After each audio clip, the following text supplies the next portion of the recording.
Hello again, and welcome back to The Uncle Who Works for Nintendo. So far, I've gotten the first ending, Undefined Error.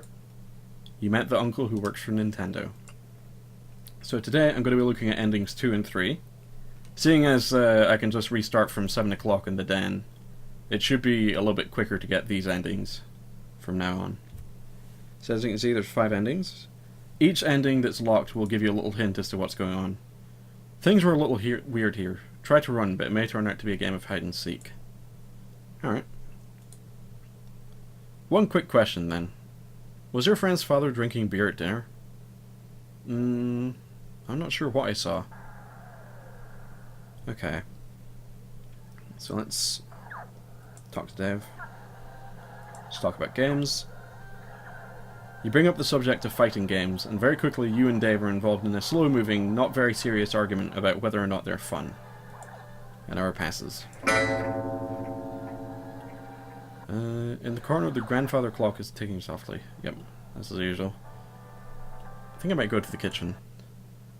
Passing through the empty dining room, you enter the kitchen, which is also deserted right now. Okay, so it's empty right now. I'm gonna grab a soda. Back to the den. Let's see. Let's watch him play. You and Dave decide to switch games. Since his library is so large, he picks. You play this one, he says. In this game, you play as a warrior saving a magical kingdom of talking animals from an old wizard who barfs up blood every time he talks. It's gross, but also sort of funny. You're pretty good at this one, says Dave, and then adds, his voice a little low. I never actually beat it. You play for a while. The clock chimes. Dave's mother bustles into the room, holding a large ceramic bowl filled with popcorn under her arm. How are you kids doing, she asks. Good, says Dave. Well, we know this part. Popcorn, on the floor. I'm just gonna nod silently this time. The uncle will be here around midnight. And she's gone.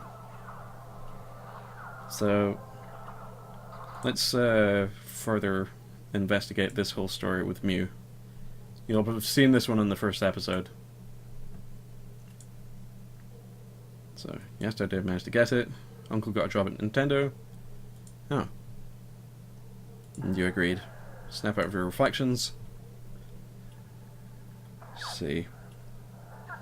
Alright, I guess I have to, like, click on all the different little buttons here just to remember more things. So let me just, boop. Skipping through all this. Again, I read these in episode 1, so there's no need for me to read them again. Okay.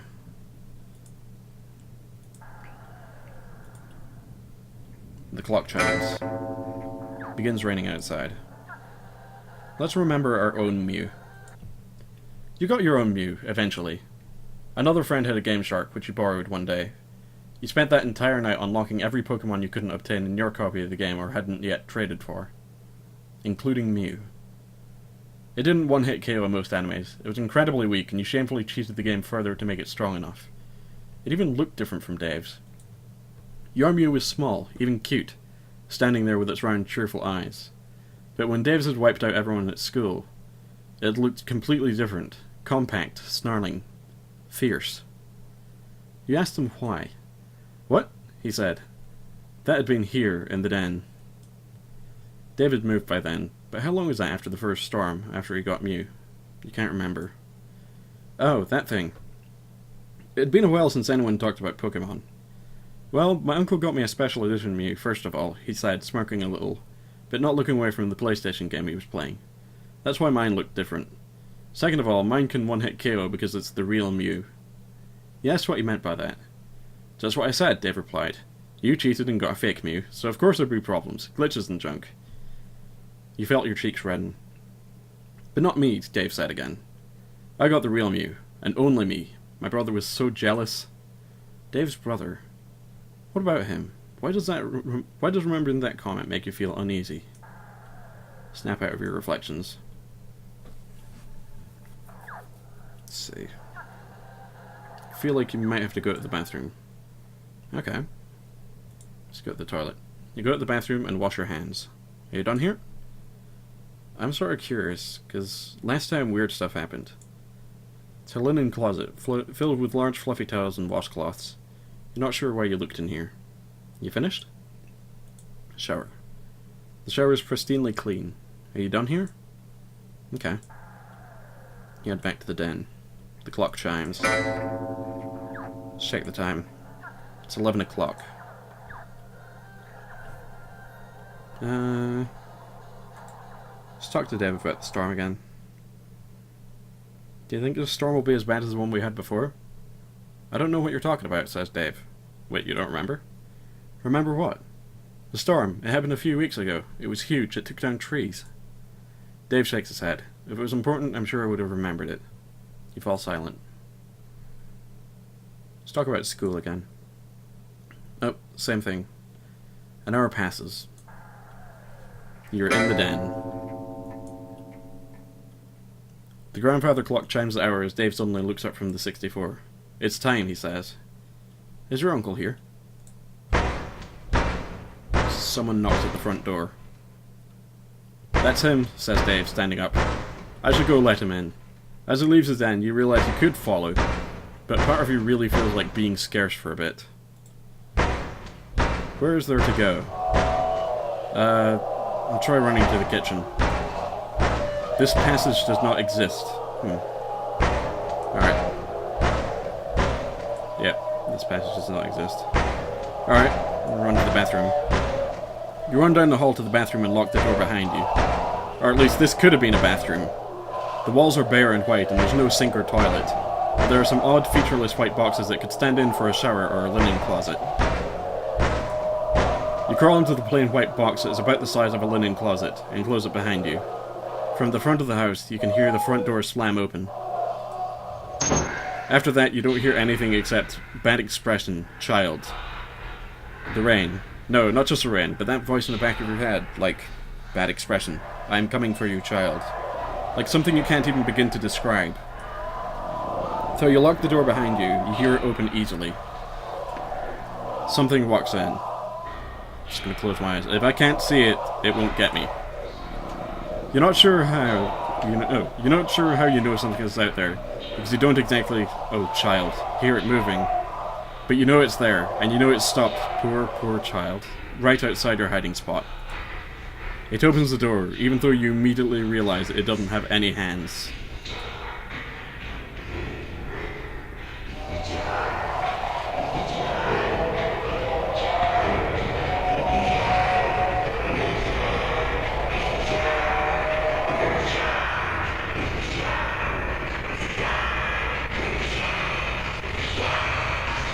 Whoa. Oops. Let me just reposition. If I can. Just nudge up a little bit. Oh, it's way out of sync now. Okay. Oh, I had it for a second there.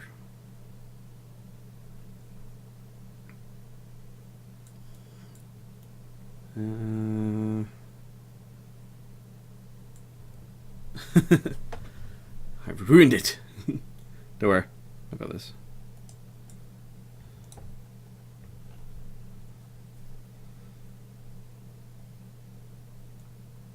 There we go. So, that was ending 2, Run.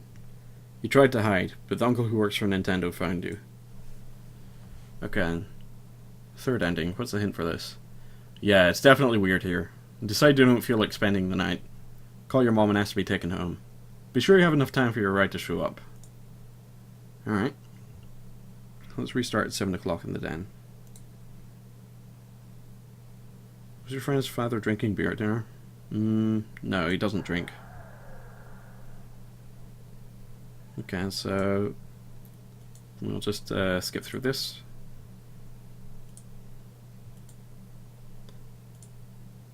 Okay, yes, I did manage to get it. Alright, let's try going to the kitchen. You head towards the kitchen, thinking you may grab a soda from the fridge. On the way, you have to head through the dining room. Dave's mom and dad are still there. The table hasn't yet been cleared, and they're still sitting in the exact same place as you left them. In fact, you realize they aren't moving at all. They sit there, completely still like mannequins. Dave's dad is holding up his glass of lemonade, as if getting ready to take a drink. Dave's mom has her head turned and her mouth slightly open, as if she froze immediately after you and Dave left the dining room. Let's attempt to talk to them. Are you okay? They don't respond. Thunder rumbles outside. They don't seem to notice. Please, are you okay? They aren't even blinking. Better run past them to the kitchen. Dining room is behind you. Grab something out of the fridge or exit through the back to return to the den. Better get a soda. Head back to the den. Clock chimes.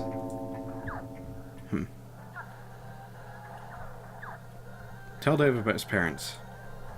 You tell Dave what you saw. What? He asks, looking over his shoulder at you and pausing his game. Your parents are sitting in the dining room still. They're not moving. They're not even blinking. Are you sure? Says Dave, frowning at you. I bet they're just being weird. Give me a second. As he stands and moves out of the room, he points back at the 64. You can play my game if you want. Sure, I'll play a little bit. After a moment of hesitation, you sit down and play the game Dave was running. Or Dave has running. It's a little like Zelda, but it's not a game you're familiar with. The colours are a little weird. Still, it's relaxing. After a while, Dave comes back. They look fine to me, says Dave. Mom says she's going to bring us popcorn soon. What? Nice try for a prank, though, says Dave, seemingly ignoring you. Oh, and one more thing, he says, while he resumes his spot in front of the Nintendo. Thanks for sending me out, then. Mom made me help her clean up after all. Special company. What? Oh, my uncle's coming to visit. Time passes. Alright. Let's watch Dave play some more. Dave decides you should play the next game alone. It's pretty boring. You're at a party having a conversation with a man in a business suit, but for some reason you can't move the camera up to see above his mouth. He's always smiling. He tells you a story about how people always mistake him for someone else. Did you figure it out? Asks Dave, once the man in the game has apparently stood up and left the conversation. Of course. So you know who he really is? Asks Dave, and from the tone of his voice, you don't think he believes you. Let's see. He was the game. Dave gives you an odd look, as if he genuinely wasn't expecting you to say this. Maybe, he says almost thoughtfully. Maybe, yeah. But then he's moved back to the Nintendo and is choosing another game. You realise you've played for quite some time. Dave's mother bustles into the room, holding a large ceramic bowl filled with popcorn under her arm. Your jaw tightens as she casts a sunny smile in your direction. There's no sign of the horrible mannequin you saw earlier. How are you kids doing? She asks. Good, says Dave, his eyes not moving from the television. Hope you're having fun, says Dave's mom. Here's some popcorn. Extra butter. Places it on the floor by Dave. Okay, and the usual. He'll be here around midnight. Okay, she's gone. So what's the time right now? It's 9 o'clock. So what the game hint told us to make sure that we leave plenty of time to get picked up. So let's ask about the uncle's visit. So why is your uncle coming? Business? But I thought he worked for Nintendo. He does, says Dave, frowning but not looking away from the TV screen. He's really important there. Does Nintendo have a lot of business here? What else would my uncle be coming, Dave says, as if you've asked the dumbest question in the world. Oh, what sort of business? Dave pauses again and turns toward you, visibly agitated. How should I know? I don't work for them. Right now he's not quite yelling, but if you keep pressing a subject, he might. I'm not sure I believe you about your uncle. Dave takes a moment to respond, as if he's not quite sure he heard you correctly. What? I don't believe your uncle works for Nintendo. You think you've finally done it. Dave stands up, fists clenched at his sides, mouth twisting horribly as he struggles to say something. You watch as he takes a step towards you, and you clench your teeth and wait. Dave darts forward and pushes you back onto the hardwood floor, cracking your skull against the carpet. You take the initiative and throw a punch before he can go for you again. You shove yourself up off the floor and send your fist into Dave's stomach. For a moment you're shocked at what you've done, as he stands there gasping his pyjamas, but then suddenly, bad expression, I hate you. You hear something, or think you hear something, someone shouting, and then you've fallen flat on the floor. For a moment you don't think you can get up. Your whole body feels heavy. Did he hit you? I hate you, says Dave. Leave me alone. You finally manage to sit up as he turns back to his game. You take a moment to collect yourself. Okay, what's the time? Still 9 o'clock. I'm gonna take this time to call my mom. Call Mom. You dial your mom's work number and wait. She picks up after 3 rings. I want to go home. Something in your voice seems to give her pause. Okay, she says after a moment. I'll call the sitter and tell her to come pick you up. It'll probably be an hour. Is that okay? Yes, thank you. Of course, she says, with a hint of a sigh. I'll call her now, okay? She'll be there in an hour. Be safe. She hangs up. Return to the den and pack your things. The clock chimes as you enter the den. Dave doesn't even look away from the TV as you come in. Announce that you're leaving. What? Dave stands up, not even bothering to pause the game. No, you can't leave. It's almost time. I'm not having fun. But you will. I promise, there's so much stuff I had planned for tonight. I was going to let you play the next Zelda game, the one that's not even out yet. Before you can say anything, he's already running upstairs. Dave continually runs up and down the stairs, bringing you games and consoles while you pack up your things. Every time he presents something new, you ignore him or brush it off with an uncaring shrug. Please, Dave says, just stay. Just stay the night, please.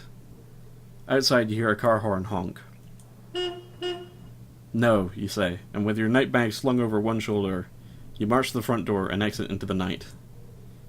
As you walk to the sitter's car, you see your little sister in the back seat, still in her pajamas. The sitter, a high school girl who lives down the street from you, looks incredibly unhappy to be here. But you think you'll be able to handle her. As you climb into the car, you cast one last look over your shoulder, back to the house. Dave is standing in the doorway, totally still. Not screaming, not crying, not doing much of anything. The car begins to pull away from the house, and as you watch, you see his parents appear in the doorway behind him. Alright, I'll wave. Without acknowledging you, Dave's parents lay their hands on his shoulders. You recognize in their movements something unnatural, something stiff and mechanical. They turn Dave back into the house, the door closing just as everything slides out of view. When you turn around in your seat to look out the back window, you can't even see the house's lights. Dave doesn't show up at school on Monday. Or Tuesday. Or Wednesday. On Thursday you ask your teacher, Mr. Scott, where Dave is. He blinks at you confusedly. Oh, he says eventually. Dave. Well, I'm surprised he didn't tell you about this, but he and his family moved away. The house is empty when you ride your bike by that afternoon. It somehow seems even larger without anything or anyone in it. A for sale sign stands in the yard out front. Go home. You never see Dave again, and eventually, as the years pass, you forget about him entirely. So, that was ending 3, Exit. You left early and Dave moved away. You weren't interested in being friends with him anymore, anyway. So there you go. I shall do the next 2 endings in the next video. So if you want to watch those, then you can. If you just want to play the game for yourself, you can do that as well. Catch you later.